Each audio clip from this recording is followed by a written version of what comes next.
ప్రభువైన యేసుక్రీస్తు నామంలో అందరికీ హృదయపూర్వక వందనములండి. న్యాయాధిపతులు గ్రంథము 20వ అధ్యాయము. అంతటా ఇశ్రాయేలీయులందరూ బయలుదేరి దాను మొదలుకొని బెయేర్షెబా వరకును గిలాదు దేశము వరకును వారి సమాజము ఏకమనస్సు కలిగి మిస్పాలో యెహోవా సన్నిధిని కూడెను.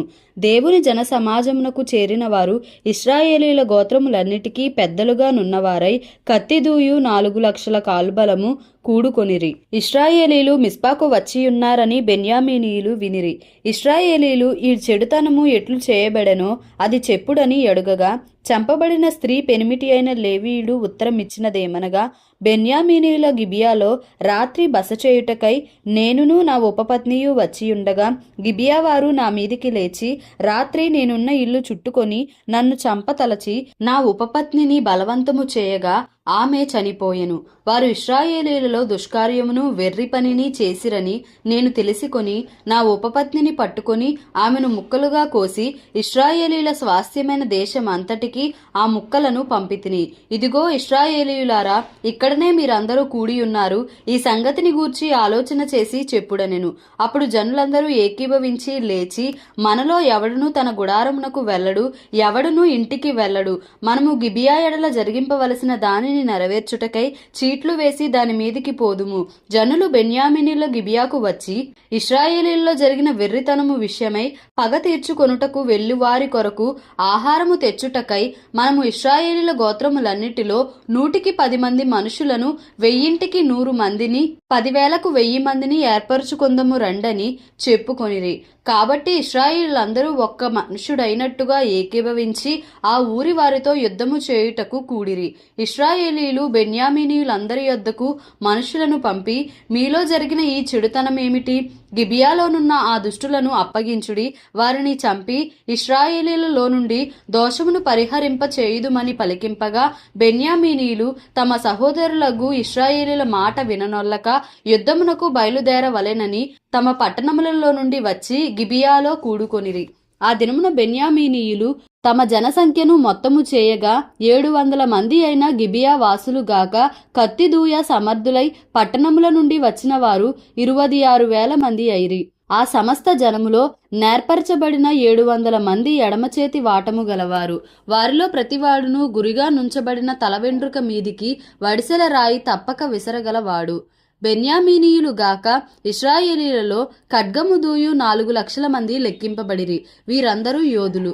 వీరు లేచి బేతేలుకు పోయి, ఇశ్రాయేలీయులు బెన్యామీనీయులతో చేయవలసిన యుద్ధమునకు మాలో ఎవరు ముందుగా వెళ్ళవలెనని దేవుని యొద్ద మనవి చేసినప్పుడు యెహోవా యూదా వంశస్థులు ముందుగా వెళ్ళవలనని సెలవిచ్చెను. కాబట్టి ఇశ్రాయేలీలు ఉదయముననే లేచి గిబియాకు ఎదురుగా దిగిరి. ఇశ్రాయేలీలు బెన్యామీనీయులతో యుద్ధము చేయ బయలుదేరినప్పుడు ఇశ్రాయేలీలు గిబియా మీద పడుటకు యుద్ధ పంక్తులు తీర్చగా, బెన్యామీనీయులు గిబియాలో నుండి బయటికి వచ్చి ఆ దినమున ఇశ్రాయేలీలలో 22,000 మందిని నేలగూల్చిరి.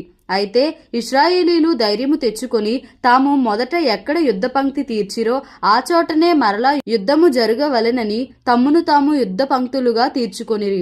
మరియు ఇశ్రాయేలీలు పోయి సాయంకాలము వరకు యెహోవా ఎదుట ఏడ్చుచు, మా సహోదరులైన బెన్యామీనీలతో యుద్ధము చేయుటకు తిరిగి పోదుమా అని యెహోవా యొద్ద విచారణ చేయగా, యెహోవా వారితో యుద్ధము చేయబోవుడని సెలవిచ్చెను.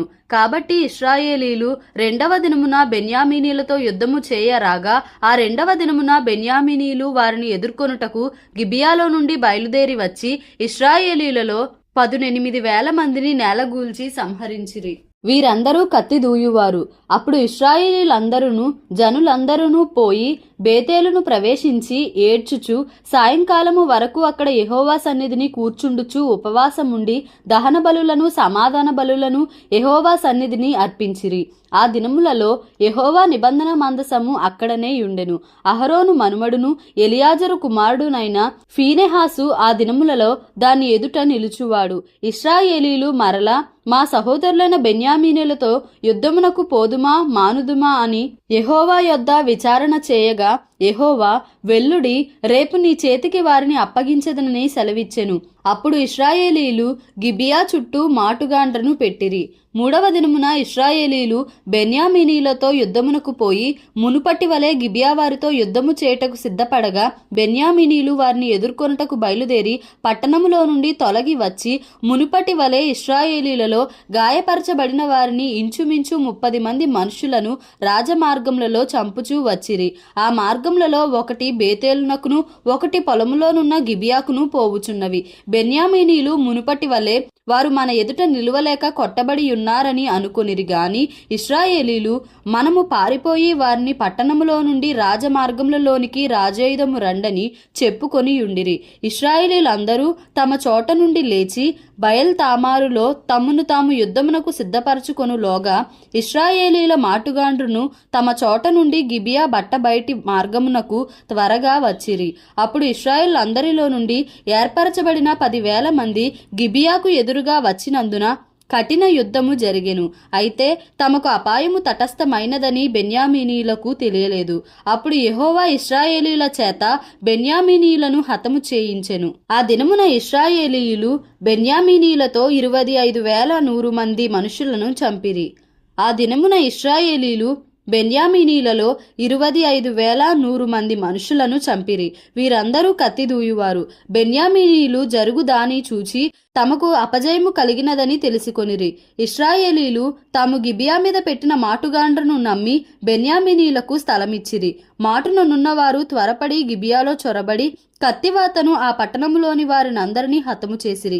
ఇశ్రాయేలీలకును మాటుగాండ్రకును నిర్ణయమైన సంకేతం ఒకటి ఉండెను. అదేదనగా వారు పట్టణములో నుండి పొగ గొప్ప మేఘము వలె లేచినట్లు చేయుటయే.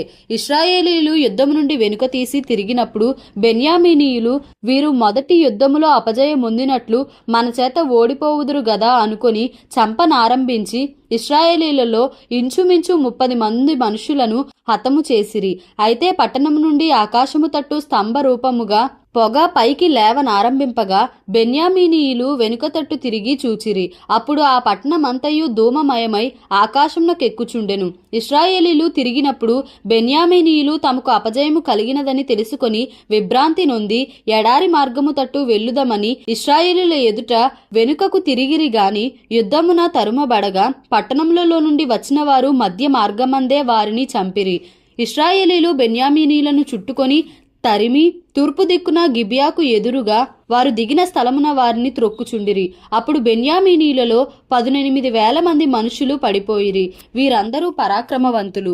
అప్పుడు మిగిలిన వారు తిరిగి ఎడారిలోనున్న రిమ్మోను బండకు పారిపోగా వారు రాజమార్గములలో చెదరియున్న 5,000 మంది మనుషులను చీలదీసి గిదోము వరకు వారిని వెంటాడి వారిలో 2,000 మందిని చంపిరి. ఆ దినమున బెన్యామీనీలలో పడిపోయిన వారందరూ కత్తిదూయు 25,000 మంది. వీరందరూ పరాక్రమవంతులు. 600 మంది తిరిగి ఎడారిలోనున్న రిమ్మోను కొండకు పారిపోయి రిమ్మోను కొండ మీద 4 నెలలు నివసించిరి. మరియు ఇశ్రాయేలీలు బెన్యామీనీల మీదికి తిరిగి వచ్చి పట్టణ నివాసులనేమి పశువులనేమి దొరికిన సమస్తమును కత్తివాత హతము చేసిరి. ఇదియుగాక వారు తాము పట్టుకున్న పట్టణములన్నిటినీ అగ్నిచేత కాల్చివేసిరి. న్యాయాధిపతులు గ్రంథము 21వ అధ్యాయము. ఇశ్రాయేలీలు తమలో ఎవడను తన కుమార్తెను బెన్యామీనీకి ఇయ్యకూడదని మిస్పాలో ప్రమాణము చేసుకొని ఉండిరి. ప్రజలు బేతేలుకు వచ్చి దేవుని సన్నిధిని సాయంకాలము వరకు కూర్చుండి, యెహోవా ఇశ్రాయేలుల దేవా, నేడు ఇశ్రాయేలీలలో ఒక గోత్రము లేకపోయెను, ఇది ఇశ్రాయేలీలకు సంభవింపనేలా అని బహుగా ఏడ్చిరి. మరునాడు జనులు వేకువనే లేచి అక్కడ బలిపీఠమును కట్టి దహన బలులను సమాధాన బలులను అర్పించిరి. అప్పుడు ఇశ్రాయేలీల గోత్రములన్నిటిలో మిస్పాలో యెహోవా పక్షమున రాకపోయిన వారెవరని విచారించిరి. ఏలయనగా అట్టి వారికి నిశ్చయముగా మరణశిక్ష విధింపవలెనని ఖండితముగా ప్రమాణము చేసియుండిరి.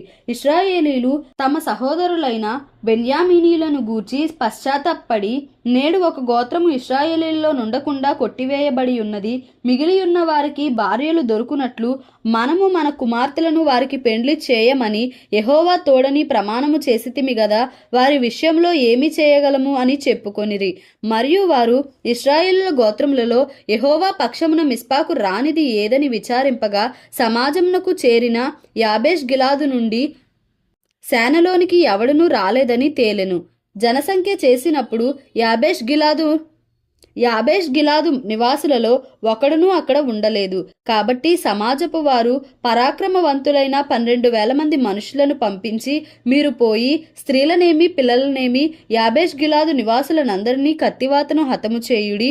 మీరు చేయవలసినదేమనగా ప్రతి పురుషుని పురుష సంయోగము నెరిగిన ప్రతి స్త్రీని నశింపజేయవలనని చెప్పిరి. యాబేష్ గిలాదు నివాసులలో పురుష సంయోగము నెరుగని 400 మంది కన్యకలైన స్త్రీలు దొరకగా కనాను దేశమందలి షిలోహులోనున్న సేనలోనికి వారిని తీసుకొని వచ్చిరి. ఆ సర్వ సమాజము రిమ్మోను కొండలోనున్న బెన్యామీనీలతో మాట్లాడుటకును వారిని సమాధానపరచుటకును వర్తమానము పంపగా ఆ వేళను బెన్యామీనీలు తిరిగి వచ్చిరి.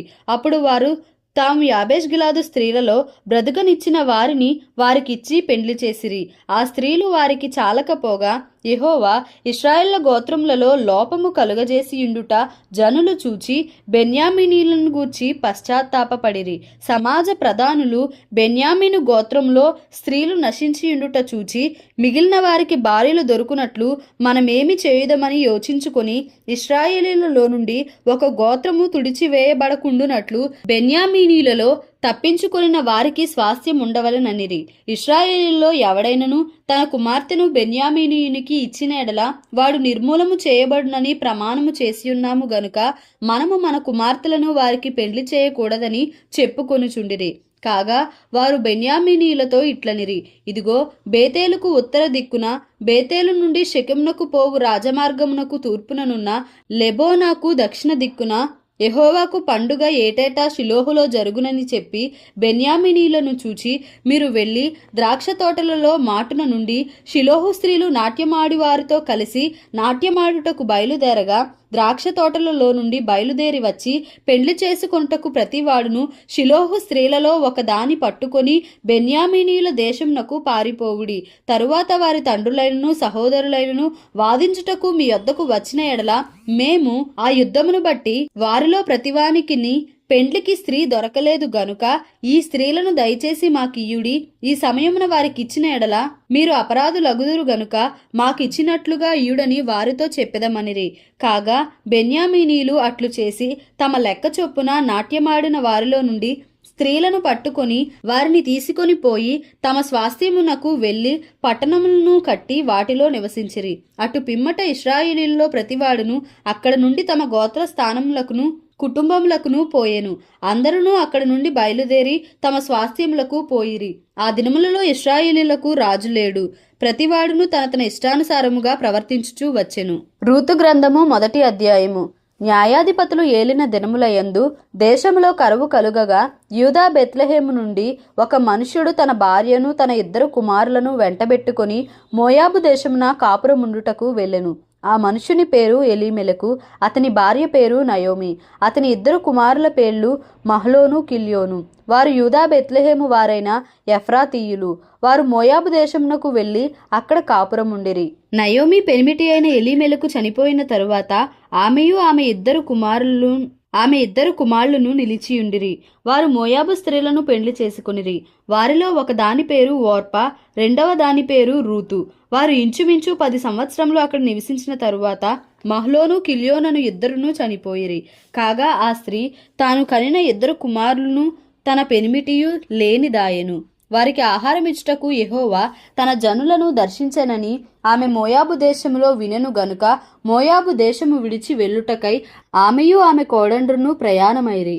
అప్పుడు ఆమెయున్న స్థలము నుండి ఆమెతో కూడా ఆమె 2 కోడండ్రును బయలుదేరి యూదా దేశమునకు తిరిగి పోవలనని మార్గమును వెళ్ళుచుండగా నయోమి తన 2 కోడండ్రును చూచి, మీరు మీ తల్లుల ఇండ్లకు తిరిగి వెళ్ళుడి. చనిపోయిన వారి ఎడలను నా ఎడలను మీరు దయచూపినట్లు యెహోవా మీ ఎడల దయచూపునుగాక. మీలో ఒక్కొక్కతే పెండ్లి చేసుకుని తన ఇంట నెమ్మది నొందునట్లు యెహోవా దయచేయునుగాక అని వారితో చెప్పి వారిని ముద్దు పెట్టుకొనెను. అంతటా వారు ఎలుగెత్తి ఏడ్చి నీ ప్రజల యొద్దకు నీతో కూడా వచ్చదమని ఆమెతో చెప్పగా నయోమి, నా కుమార్తెలారా, మీరు మరలుడి, నాతో కూడా మీరు రానేలా మిమ్మును పెండ్లి చేసుకొనుటకై ఇంకా కుమారులు నా గర్భంను నుందురా. నా కుమార్తెలారా, తిరిగి వెల్లుడి. నేను పురుషునితో నుండలేని ముసలిదానను, నాకు నమ్మిక కలదని చెప్పి ఈ రాత్రి పురుషునితో నుండి కుమారులను కనినను వారు పెద్దవారగు వరకు వారి కొరకు మీరు కనిపెట్టుకొందురా. మీరు వారి కొరకు కనిపెట్టుకొని పురుషులు లేక ఒంటరి కత్తెలై యుందురా. నా కుమార్తెలారా, అది కూడదు. యెహోవా నాకు విరోధి ఆయను. అది మిమ్మును నొప్పించినంతకంటే నన్ను మరి ఎక్కువగా నొప్పించినదని వారితో చెప్పెను. నన్ను మరి ఎక్కువగా నొప్పించినదని వారితో చెప్పెను. వారు ఎలుగెత్తి ఏడవగా ఓర్పా తన అత్తను ముద్దు పెట్టుకొనెను. రూతు ఆమెను హత్తుకొనెను. ఇట్లుండగా ఆమె, ఇదిగో నీ తోడికోడలు తన జనుల యొద్దకును తన దేవుని యొద్దకును తిరిగిపోయినదే, నీవును నీ తోడికోడలు వెంబడి వెళ్ళుమనెను. అందుకు రూతు, నా వెంబడి రావద్దనియు నన్ను విడిచిపెట్టుమనియు నన్ను బ్రతిమాలు కొనవద్దు. నీవు వెళ్ళు చోటికే నేను వచ్చేదను, నీవు నివసించు చోటనే నేను నివసించెదను. నీ జనమే నా జనము, నీ దేవుడే నా దేవుడు. నీవు మృతి పొందు చోటను నేను మృతి పొందెదను, అక్కడనే పాతి పెట్టబడెదను. మరణము తప్ప మరి ఏదైనను నిన్ను నన్ను ప్రత్యేకించినడలా యెహోవా నాకు ఎంత కీడైనా చేయునుగాక అనెను. తనతో కూడా వచ్చుటకు ఆమెకు మనస్సు కుదిరినదని నయోమి తెలుసుకొనినప్పుడు అందును గురించి ఆమెతో మాట్లాడుట మానెను. గనుక వారిద్దరూ బేత్లెహేమునకు వచ్చు వరకు ప్రయాణము చేసిరి. వారు బేత్లెహేమునకు వచ్చినప్పుడు ఆ ఊరి వారందరూ వారి యొద్దకు గుంపు కూడి వచ్చి, ఈమె నయోమి గదా అని అనుకొనుచుండగా ఆమె, సర్వశక్తుడు నాకు చాలా దుఃఖము కలుగజేసెను గనుక నన్ను నయోమి అనక మారా అనుడి. నేను సమృద్ధి గలదాననై వెళ్ళి తిని యెహోవా నన్ను రిక్తురాలినిగా తిరిగి రాజేసెను.